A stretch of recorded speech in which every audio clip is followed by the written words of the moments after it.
I'm about to pick your nose virtually. Easy. I didn't do it. I thought you were going to punch me.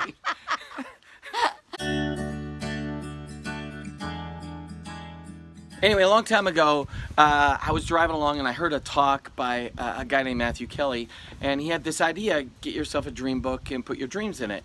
Get yourself a dream book and put your dreams in it.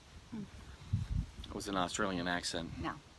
So we did it, and it was so awesome. We had such an amazing time with that, and really, it was one of the best things that we had done in our relationship in a long time. Starting to have these crazy radical dreams of maybe places to go, things we do, books to write, and it just seemed like it was perfect. And then Linda got a little crazy. Well, I saw this great benefit from me personally on the idea of having a dream book that you can dream and set goals. I'm a goal setter. I love goals and to-do lists and stuff like that. And so I saw that in writing out these dreams for me, that I learned a lot about who I was, things I had forgotten about myself that I don't know, that kind of came back to the surface in the process of trying to really contemplate and figure out what goals and dreams I have.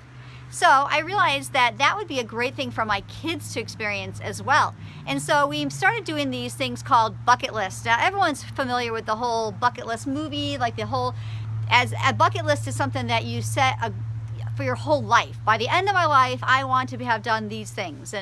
But we took that as a bucket list for each year. So we asked our children, the big ones all the way down to the small ones, to give us a list of things. The older ones would do 10. The younger ones would maybe give us 2 or 3 items for the year. What do you want to do this year? And it was simple as, I want to read this many books, or I want to go on this long of a bike ride. I want to taste 2 new flavors of ice cream. I want to go to a NFL game, or they were even unrealistic ones. I want to go to Disney World. I mean, just whatever it is that they just wrote down what they wanted to accomplish for the year. And as a family, we set out to get those goals met. And what a great fun we've had as a family, seeing our children accomplish these things, mark them off, and grow and learn from them. Yeah, I think sometimes, we can just get trapped and lost in the to-do lists that we have to do as parents. And if you're not careful, eventually the year can end and you're kind of basically in survival mode. But I think ultimately the invitation is to recognize that you could spend the entire year trying to make very specific dreams for your kids come true. And what we found was there was a lot of joy in doing that.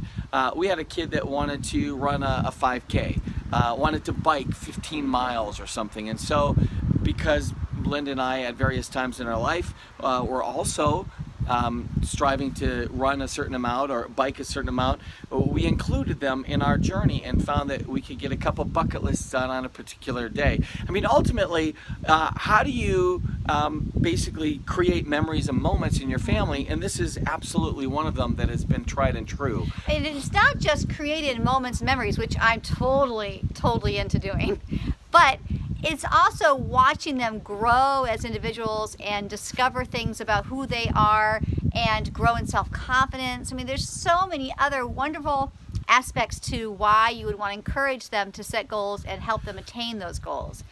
But we had one particular time where one of the kids, a couple of the kids actually wanted to go to an NFL game, and that seemed like a total impossibility for us. We had a friend that had some season tickets, and so we were given those, and I took a couple of my boys, and it was such an amazing time. And I'm thinking, this would have, one of the things we learned from the bucket list was that some of these things would never have happened if they hadn't have written it down, because we wouldn't have known. Right. And that actually took place after we had gone to this game. We would come back with all our paraphernalia, and we're super pumped, and what a great time. My daughter looked at me and she said that she wanted to go to an NFL game, and it felt so horrible because the truth is I had no idea. I just assumed that she didn't want to go, right, which is a horrible assumption on my part. But once she disclosed to me, yeah, I want to be a part of that, it was so great because that particular person had some extra season tickets. Again, she blessed us with them, and I was able to take my daughter and her friend, and we had a blast. And I think that's what the cool thing about the bucket list has been in for us is that it gives us a glimpse into the life of our kids and what's important to them at that time. I kind of like to say, it's a bucket list without having to kick the bucket, So before we all get to the end of our life and we look back and we think, oh, I wish I could have, I wish I would have. Right now it's like, okay, let's make sure your homework's done. Let's make sure that you're getting all the things that you need to be prepared for your sporting events, your musical events, theatrical events. But ultimately, it's like, what do you want to do? Like, what's a cool thing that you could do this year? What's something that is not on your have to list, but is like your want to list? Right, and I think that, lifelong bucket lists are great. But the problem with having an overall dream or overall bucket list is the fact that you need to put concrete steps to attain those things. Otherwise, they often will just get passed up. You'll think, oh yeah, that's right, I wanted to do that. But if you plan and say, like, I want to run a 5K this year, to look through and say, okay, here in October, there's a zombie 4K or 5K where you have zombies chasing you, which I would totally love to do. And so you can set that date and say, this is what we're working for, and you have 12 months to accomplish these things instead of just setting them out there and going, well, I'd like to do that one day. And obviously, some things are way out of your reach of that can be done in 1 year, but that's okay. I had 1 year I wanted to bike 300 miles in 1 month, and which for me was a lot. And oh man, I worked all month long during the summer 1 year at getting that done. As much as I could, I kept thinking, oh, I really don't feel like biking today, but dang it, I have this goal. I got to get these 300 miles in. And the day I finished that was so awesome. I loved the fact that, oh yes, I did it, and what a great year, a great month I had of biking, doing something I really love to do, but attaining that goal. And it's the same for the kids. The joy they have when they reach that 7-mile mark on a bike, and we go and get ice cream afterward, or here's my third book I've read this year, and they can sign it in the back and mark it off and say, I've done it. This is what I've done this year. And I do that every year with the Goodreads. You right. can have a certain amount of books that you say that you're going to read, and it's almost like a little obsessive challenge, which is great. But here's what I did notice, and I think it's worth mentioning, is that just because you have something that you think would be a great dream for your kids does not necessarily mean it's their dream. So on one hand, like, we all have these kind of neat, oh, wouldn't it be great if my kid read 14 books this year? Wouldn't it be great if they did this, this, and this? The ultimate reality is that when it comes to the application of this dream idea to your kids, is that really give them the freedom to say, here's what I'd like to do. And if they're struggling, I don't know what to do, then you could offer a bunch of suggestions. But it doesn't have to be super complex. It could be as simple as, I want to go golfing at least twice this year, or I want to be able to use my bow and arrow and hit the bullseye. So okay, well, let's practice on that. Or I want to learn how to ride the four-wheeler. I mean, it's kind of fun as a parent to watch your kids process through an option that could be as simple as, I want to go to 3 new restaurants this year, or I want to have my friends over and we're going to do a slumber party.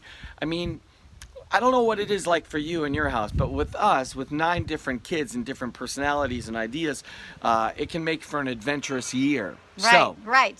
But let me just say, there has never been a year, of all the years I've done bucket lists, I've never marked off every single item on my list.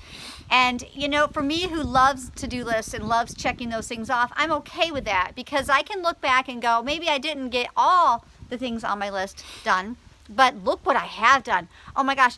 And then we can look back at a year and say, okay, these are all the things that we've accomplished off our list, but look at all these other things that weren't on the list that we also accomplished. And that is so fulfilling. So that's our challenge to you, is take this idea of a bucket list and ask your kids, if you could pick 3 to 4 to 10 things that you want to do this year, what is it? What do you want to do for your bucket list for this coming year? And then work as a family to get those things accomplished. And you will make a lot of memories. You will discover who your children are, what their wants are, what their desires are, and everybody in the whole family will grow into better people as a result. Yep. All right. There you go. Making a list, checking it twice, gonna find out who's naughty or nice. Oh, Santa no, Claus I don't is want Santa to come yet. No. to town. Not He's yet. coming, baby. Not yet. He's coming.